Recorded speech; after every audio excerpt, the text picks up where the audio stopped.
use too many antimicrobial agents in your soaps and take too many antibiotics, you actually sterilize and rid yourself of the beneficial bacteria that protect you and teach your own immune system to behave. The Pet Health and Happiness podcast from Bella+Duke, helping you at the cutting edge of pet nutrition, behavior and health with expert interviews, mythbusters and more to ensure your pet lives a long, happy and healthy life. Hello everybody, my name's Rowan Sanderson. I'm the CNO, Chief Nutritional Officer here at Bella+Duke, and this week I have the luxury of interviewing the immense Dr. Emily Stein. Dr. Emily, welcome. Welcome. Thank you. Dr. Emily, please tell us a little bit about who you are. So I am what is called a microbiologist. So I study things that you cannot even see that drive so much of the nutrient cycles in our world around us. And I'm focused right now on driving health outcomes due to these little microbes that outnumber all of us. Now that's a really interesting fact. And I think it's often repeated that there are more bacteria on and around us than we have actual cells. Is that correct? Absolutely. And even the powerhouse of all of our cells, called the mitochondria, was once an ancestral microbe. Cool fact. And I often like to repeat from a functional medicine perspective that actually bacteria are friends to us in the most part, and they're our first line of defense against those pathogenic bad bacteria and viruses. Absolutely. So I've spent, after my doctorate, I went to, as we call it in microbiology, the dark side, and I studied the human side of the equation. And there in rheumatology, what we've seen is if you cleanse yourself and you're too aseptic, so you use too many antimicrobial agents in your soaps and take too many antibiotics, you actually sterilize and rid yourself of the beneficial bacteria that protect you and teach your own immune system to behave and regulate itself. And so what we see are folks that have had a lot of antibiotics or use a lot of antiseptics or are too clean actually are more chronically inflamed than a person who has a nice, robust, diverse microbe, or what we call the microbiome, which is the entire microbial self that coats every single surface of us. I like the fact that you actually did a microbiome emoji. Yeah, right? Well, I believe Dr. Stephen Gundry is now calling it the holobiome. As in everything which lives on our skin and hair and the rest. Whether or not that's accurate, I don't know. Now, this is really interesting and very topical given what's going on with various viruses around the world and everybody being told to sanitize their hands constantly. Yes. In fact, I have been traveling quite a bit and I do use bar soap. And I don't shake hands and I try and minimize touching other things because you do transiently pick up microbes from your environment. They don't necessarily inhabit all the deep crevices in your skin, but you definitely do pick it up and you can easily transmit it to a place that's vulnerable, such as your mucosal surfaces in your mouth and in your lungs, which is where coronavirus, for instance, gets in. Exactly. I'm a big fan of using essential oil sprays, which are apparently about 99.9% effective with none of the downsides. Somebody did suggest vodka, but I think that makes you a bit of a fire risk. That's true. Flammable. So, Dr. Emily, where is it that you work? I work for a company called Primal Health, and I started it, the science that drives primal health, I started over 10 years ago now. Okay. And what is your current product that we're going to be discussing today? Yeah, so it is a product that I have plenty in front of me. It's called TEEF. I don't know if you can see that. Perfect. Yeah. And so TEEF is built as a result of my personal losses in my family that have almost succumbed to a very preventable disease, which is driven by the very bacteria that I spent, 8 years of my life fascinated by. And that is the microbes that inhabit the mouth. So this approach, this product drives the metabolism of bacteria below the gum line and in the tongue, all the mucosal surfaces, to grow the protective bacteria. And at the same time, don't allow the harmful disease-causing bacteria to grow through nutrient pressure. Okay, Yep. So there's two factors we need to tease out here, I think, for those listening. And that is, one, there's clearly a backstory, which I think we're going to jump into in a moment. But two, can I re-summarize slightly? So the TEEF it's a pre and probiotic? Pre. It's a prebiotic. And what it does is it selectively targets bad bacteria, which lives in the mouth, and encourages positive bacteria to actually populate the mouth. Correct. So you'll notice that when you're brushing your teeth with toothpaste, or you're looking at what is available on the market for your pets, they all have preservatives in them, which actually kills protective bacteria. So this approach is just a simple, I don't know if you can see this, a simple combination of 4 nutrients that is, one is a vitamin, so it can turn the water just a little bit yellow, but dissolves entirely in water, human grade, so I drink it too. And what it does is it dissolves in the water that you drink and coat your mouth surface with, or your dog.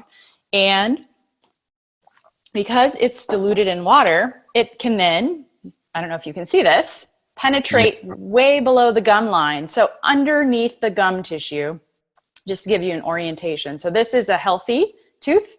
And then this is a tooth that's starting to have some gingivitis and periodontal disease and severe perio. So what happens over time is this soft tissue degrades. And that leaves us all vulnerable. In fact, 80% of humans, 80% of pets all have this same problem. But way below the gum line is where I need these nutrients to go. And below the gum line is really where those microbes, we're talking trillions of microbes, reside. So you can't get a vet to brush them away or to scrape them away during a dental cleaning. You can't, we've shown over the past 40 years in dentistry, you can't give antibiotics. The bacteria keep on coming back. So instead of beating down the bacteria, we're trying to change who can live down here. And by doing that, we're preserving the integrity of this magic tissue that holds teeth in place, and also stop then the bacteria from gaining access inside, which has threatened the life of both my grandmother and an older rescue dog. Oh my goodness me. I mean, this is science meets magic. Okay, can you talk us through what the ingredients are? Certainly. So in this single scoop is a soluble fiber that is made from plants.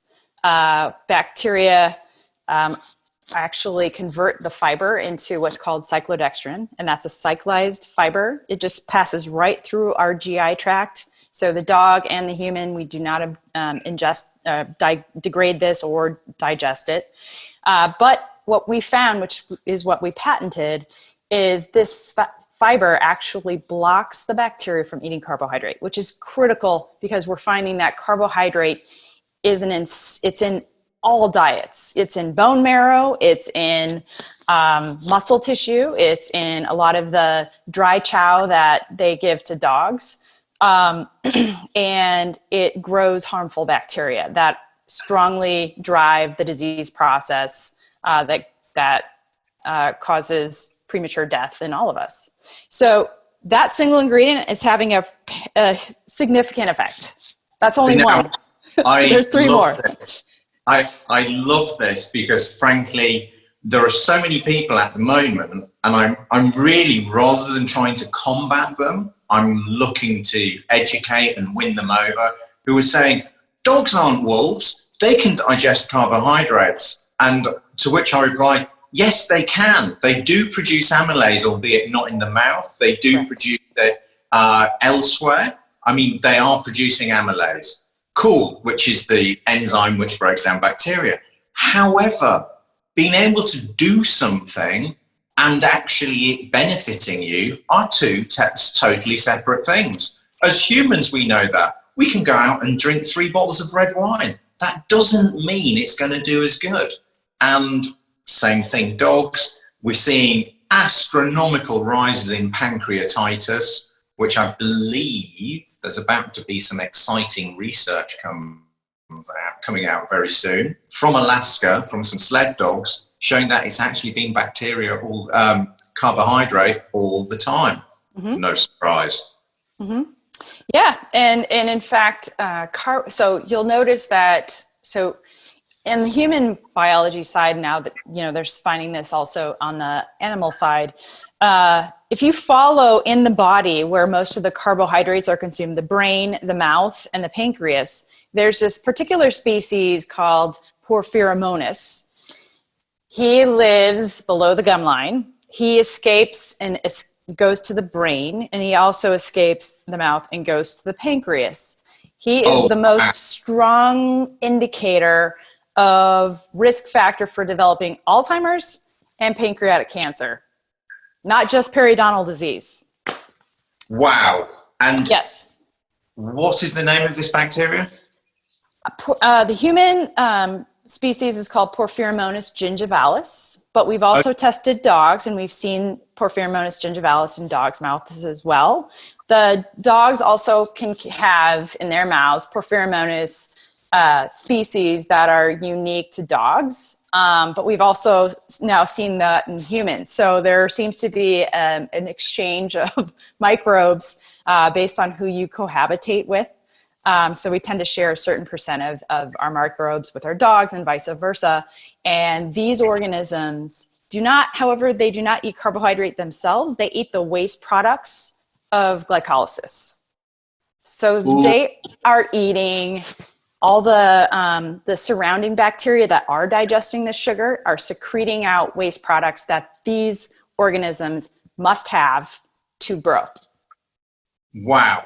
So this is, you said, the single biggest indicator in Alzheimer's and pancreatic cancer. Correct. And did I also read that there's a huge correlation between the prevalence of this bacteria in your mouth and heart disease, that it can spread to the valves of your heart? Correct. And now there's some evidence suggesting, so this organism by itself has enough in its armament to secrete these factors that literally spread open and create holes in your gum tissue and spread open and create holes in your blood vessels. So they're burrowing into carotid arteries and correlated with atherosclerosis. They're burrowing in heart tissue and setting up a new home in there, which can cause biofilm-related heart valve or pericarditis infections. And then they're burrowing through the blood-brain barrier and cohabitating with our neurons, which burn a ton of sugar. Oh my goodness me. I am so glad we've redone this interview. I'm actually learning loads. And one thing I'm taking away from this, on one of the many things, is not only am I going to get Kismet straight back on the TEEF, but I'm going to be drinking it too, and I'm actually going to get it for my family. Yeah, I mean, we have Alzheimer's patients drinking. I mean, this is human grade product, even though it is packaged and branded and sold into pet stores and into vet clinics. And dogs can take it, cats can drink it, but it's all human grade. It's kids can drink it, older adults who need it. We really all need to be consuming this kind of strategy every day. We should restrict our carbohydrate intake. That's one thing to do. The second thing, which is to take this and the cyclodextrin to block that whole disease causing food web. And then the other ingredients in here, which we have yet to talk about, are the 2 combo prebiotics that are actually literally steering the protective bacteria, telling them to instead start eating protein. And so when they eat protein, they secrete things that are anti-inflammatory, that keep the mucosal tissue in our mouths intact and happy. Oh my goodness me. Oh, this is awesome. Dr. Emily, when we first met in Chicago, you very kindly shared the backstory to this product, which is super compelling. Are you disposed to share that with us now? Absolutely. And I can even show you these lovely people. Oh my goodness. If I can, if my operating system is allowing it to. I might not be able to because it's those contracts in the PC. I know. Yep. So, oh well, it might not work today, but I'm happy to talk about them, and I can provide you pictures. They're 2 amazing people. So my grandma Kamla, she's my best friend. She was so smart, never went to college, worked her whole life taking care of all of her kids. And she was very special. I still remember her laugh. And she would beat the pants off of me every day in online Scrabble. And to the point where my whole academic research lab at Stanford, we were all trying to gang up on grandma to beat her. And she would kick our butts every day in Scrabble. Kudos. Yeah, but one day she didn't play. She didn't make a play. And then I got a phone call a couple of hours later from my mom saying that she had had a stroke in the prefrontal cortex. And turned out a couple of days before that, she got her tooth extracted. She had periodontal disease. And I was in rheumatology at the time, and she had rheumatoid arthritis, which is why I went to the dark side and studied human diseases instead of bacteria. Interestingly, bacteria linked to rheumatoid arthritis. But she could no longer brush her own teeth. And in assisted living in the United States, they don't brush your teeth for you. So she suffered significant decay and problems, and the bacteria obviously went inside after that tooth extraction, and she stroked. And so I flew to her hospital room, and I took a sterile swab with me, and I swabbed her oral microbiome, and then eventually flew the swab and myself back to my apartment. And I spent a year biohacking her oral microbiome to find a way to stop it from causing any more harm. So that's how we first started. And then a couple of years after that, I rescued Tinsley, who was 10. She was a Cocker Spaniel, so Cockers can have some dental problems. They warned me she had some pretty intense breath, but she literally smelled like death. It was that bad. And that's my new puppy. Sorry, he's very vocal. And her disease had spread. Hey, Cash, no, bud. Her disease had spread so much that literally she had a bloodstream infection from it. Oh my! Yeah, oh so my she goodness. was hours away from dying, hours, and pulled 21 teeth. And she was on many, many months of antibiotics to save her life and to clean up the rest of her body. And we did that. And then I started to biohack dogs' oral microbiomes, and because it's unmet need. And most people don't realize that every single tooth that gets extracted, doesn't matter if you're a cat, a dog, or a human, you can lose lifespan. Wow. Wow. So, I mean, that is a super potent story. It really contextualized the magnitude of what you've achieved and how much we can influence our health just with this simple product. And I say simple in the same spirit that genius is simplicity. You've rendered it very accessible and really easy for everybody just to use it. Mm-hmm. And when you look, yeah, thanks. When you look at a lot of these chronic infectious or chronic diseases, a lot of them have a microbial component. And in medicine, veterinary or human, the microbial component has always usually been ignored. And so folks like me, one of my biggest missions in life is to make the microbiome part of the conversation, part of the equation, to steer health for an individual. Wow. This really appeals to my inner geek.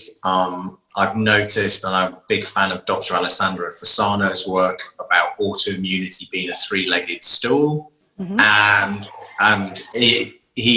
I think he and Chris Kresser basically itinerized about 10 types of bacteria which are autoimmune mimic and actually encourage the body to effectively attack itself. Mm-hmm. Things like Pseudomonas aeruginosa, some really hideous bacteria out there which seem to be linked with rheumatoid arthritis, mm-hmm. and all of these other autoimmune diseases, which is just, and interestingly, Kiran Krishnan's work, he's shown now that obviously intestinal permeability is also part of the equation, mm-hmm. and you can heal that with some spore probiotics. Yeah, absolutely. And, you know, also something that needs to, we need to discuss and needs to go really at the top of the line as far as medicine is to try and bring that mouth back into the body, and think about that too, because there is leaky gums, and that's a condition called gingivitis. And just like leaky gut, you get the same problems, except your brain is right here and your heart is right here. So it's actually a much more significant area of criticality to focus on. Wow.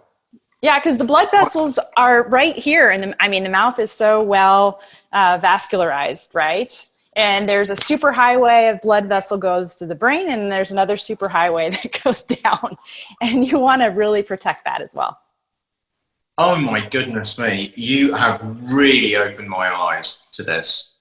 I know we've discussed this before. Wow, I'm really picked up. This is great stuff. I can't wait to get this out there. So the simple basic answer is to protect your mouth, protect your brain, protect your heart, protect your pancreas, look after your dog, look after your household with this simple product. Yeah, it's pretty simple. Awesome. Well, Dr. Emily, I would love, please, to invite you back. I am sure there are going to be a whole host of questions, and it may be fun to do a live and field some questions. So I appreciate you are ultra busy, but please let's chat again. I would love that. Thank you.